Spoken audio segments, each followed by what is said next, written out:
Today I sit down with 5-time Emmy Award-winning investigative journalist Sharyl Attkisson. She's the host of Full Measure and author of Slanted, How the News Media Taught Us to Love Censorship and Hate Journalism. That crazy thing that they say is a conspiracy theory may well have some truth in it.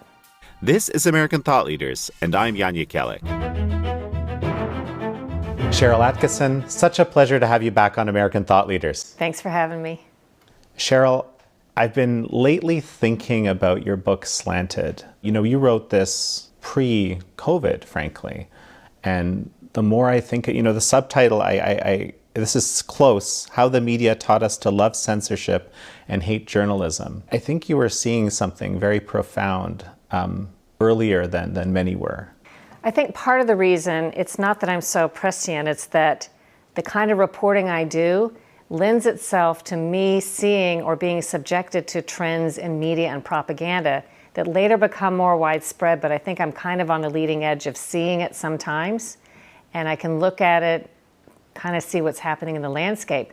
When I say how the media taught us to love censorship and hate journalism, it's referring to the phenomenon that prior to 2015, 2016, and I looked at this to make sure I was on target with my memory, there was no big movement begging big tech or third parties or fact checkers to get between us and our open information online or on the news. Nobody would have thought of it, at least on any broad scale. And yet now here we are just a couple of years later, after a major campaign to control the information, I believe, on the news and online, where many people embrace the notion that some know-nothing third party that's, quite frankly, their strings are being pulled by some corporate or political interest, that they're inserting themselves and saying what we can and can't see and read and what we should believe, yet people are embracing that, and even in the media, and begging for more of it. Never would have thought of that just a couple of years ago, that would be the case. Well, and just some of the things that are fact-check are bizarre. I mean, I will see, I'd have to look up, because I screenshot these things periodically. I'm just like, you're fact-checking this, and then it sits on my feed for, this is on Twitter, right, for 2 days? Right. What are you trying to do to me here? Right? It's a very, the whole phenomenon is strange. You'll have these, people who really, aren't qualified, fact-checking people like, the example I like is Dr. Robert Malone about, vaccine technology or something. It's just kind of bizarre. Well, one has to understand, as I've tried to describe, that nearly every mode of information has been co-opted, if it can be co-opted, by some group. Fact checks are no different. Either they've been co-opted in many instances or created for the purpose of distributing narratives and propaganda. And your common sense is accurate when it tells you that the way they chose this fact check and how they decided to word it so they could say this thing is not true when at its heart it really is true, but the message they're trying to send is that you shouldn't believe it. Your common sense is right. That's been created as part of a propaganda effort by somebody somewhere, part of a narrative, to distribute to the public. So virtually every piece of information that can be co-opted has been, whether it's Wikipedia online, fact checkers, the news, Snopes. A lot of people, I think, used to go to Snopes and say, this is a place I can find the truth, and they may not understand that even Snopes in many instances has been co-opted.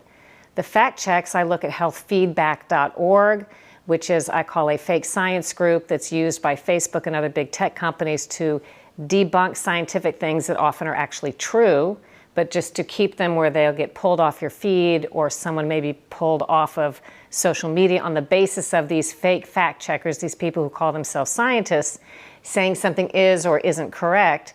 This is all part of a very well-funded, well-organized landscape that dictates and slants the information they want us to have.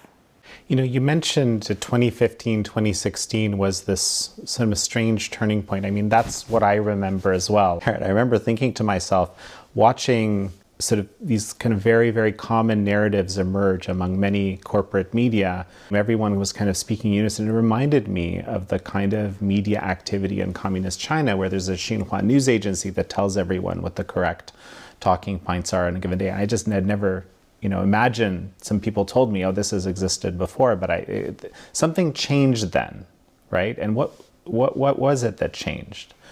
I think that there has long been an effort, of course, to shape information. And the push me, pull you in the media has been with hopefully news reporters trying to push back against organized efforts to make sure some information doesn't get out.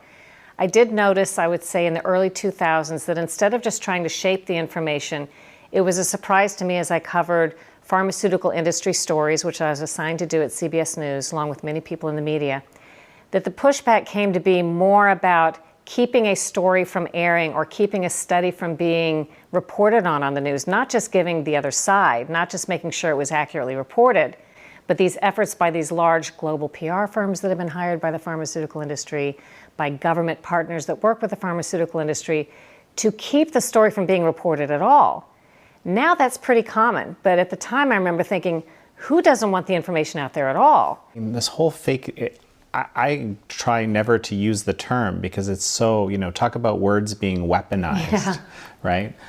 I mean, but we're kind of in this information war where it's very hard to tell what's true, right? I mean, today's conspiracy theory, as we've seen multiple times over the last few years, becomes a reasonable thing, like with the virus origins, for example. This is something that you've been following, and so have we for a long time.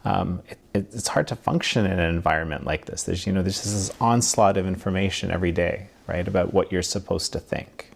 I documented in The Smear, my second book, I interviewed people who operate in this universe, that they make their living distributing propaganda and narratives, and they're pretty proud of it. Some of them let me name them in the book, some of them didn't want me to, but they're pretty proud of their handiwork and what they do.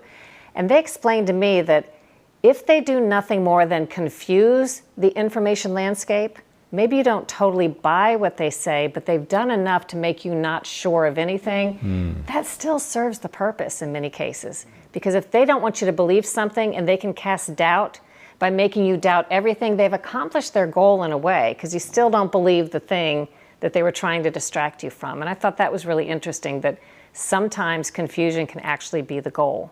Well, and the other thing that I've been thinking about a lot lately is this, there seems to be this kind of weird feedback loop among, I guess, agencies, unnamed agencies, but different ones, and the corporate media, to the point where I kind of wonder whether, it's sort of like believing your own propaganda or your own talking points, whether or not they're true. Maybe in some cases they're even true, but it's fed back and it's reinforced to the point where I wonder if it almost becomes difficult for the people involved themselves to figure out what the reality is. Like kind of, they start believing their own stories.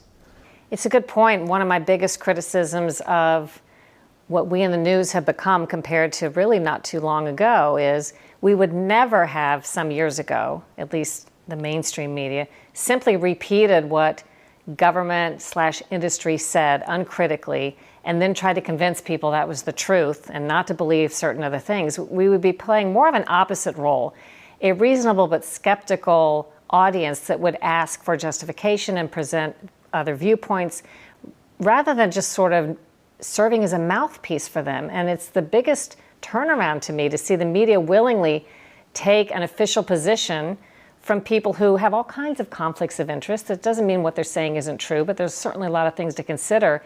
But then uncritically try to convince the public to believe that viewpoint and not listen to anything else and censor other information.